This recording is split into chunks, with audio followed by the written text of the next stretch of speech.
Good morning. Today's Friday, January 6th. It's time for the Blue Water Vicarious Schools video of the day. Well, there's a lot of different funny holidays today, such as National Bean Day and also National Take Down Your Christmas Tree Day. But there's also a really serious one today, which is the Orphans of War Day.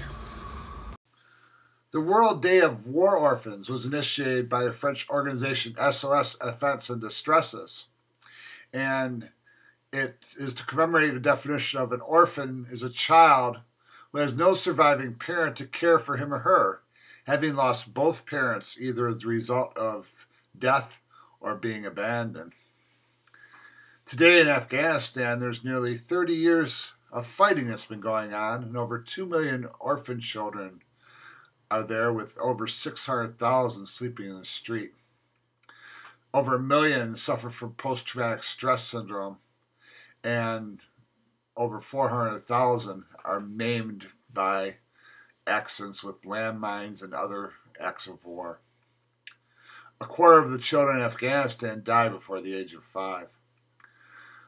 Another bleak picture in other parts of the world include the continent of Africa, where there's over 34 million children. Nearly 12% of them are orphans as a result of war or epidemics such as AIDS.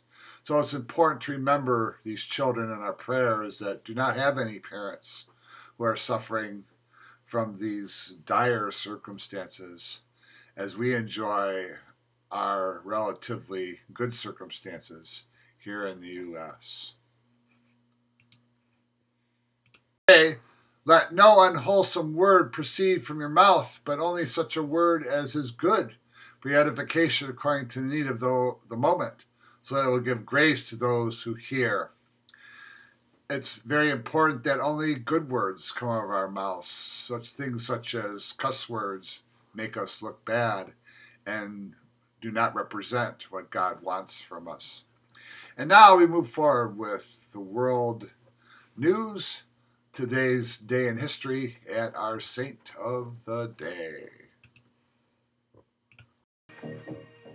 This is BBC World News. I'm Chris Rogers with the headlines. The US Vice President Joe Biden has criticised Donald Trump for undermining the work of America's intelligence agencies.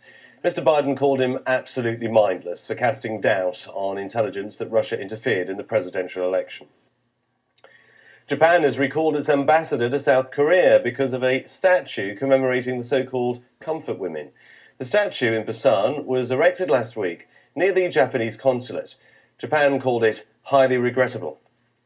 Scientists say that a giant iceberg, 50 times the size of Manhattan Island, is ready to break off from the Larsen C ice shelf in Antarctica. When it does break off, it will be among the biggest icebergs ever recorded. And that's the latest from BBC World News. According to tradition, this was the day in 1412 when Joan of Arc was born in northeastern France. On this day in 1942, Pan American Airways completed the first around-the-world commercial flight. In 1994, an attacker clubbed figure skater Nancy Kerrigan on the knee. The assault was apparently meant to help pave the way for Kerrigan's skating rival, Tonya Harding. And on this day in 1838, Samuel Morse demonstrated his telegraph system for the first time. An electronic circuit could be started and stopped by operators, creating a sound that was translated into words. Morse code caught on, and the telegram revolutionized communication. And that's this day in history. This is Franciscan Media's Saint of the Day for January 6th. Today we celebrate Saint André Bessette. The early life of André Bessette hardly suggested he would do great things with his life. His body was frail and weak from the moment of his birth in 1845 in rural Quebec. His education was limited and unspectacular. His attempts to find a trade were unsuccessful. But God had great plans for him. He spent 70 years living a simple life of goodness and compassion as Brother André, a member of the Congregation of Holy Cross. 40 of those years were spent serving as doorkeeper at Notre Dame College in Montreal. His special love of and confidence in Saint Joseph prompted Brother André to recommend devotion to the saint, particularly for the sick. Thousands began flocking to Brother André, who developed amazing healing powers of his own. In 1904, a small chapel was built to honor St. Joseph. Enlarged several times to accommodate the ever-growing crowds, St. Joseph's Oratory was finally completed in 1967 in the heart of Montreal. Each year, 2 million people visit there.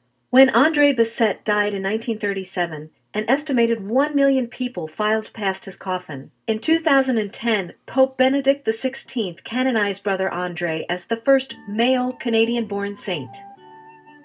What did the paperclip say to the magnet? I find you very attractive. Have a great day and a wonderful weekend.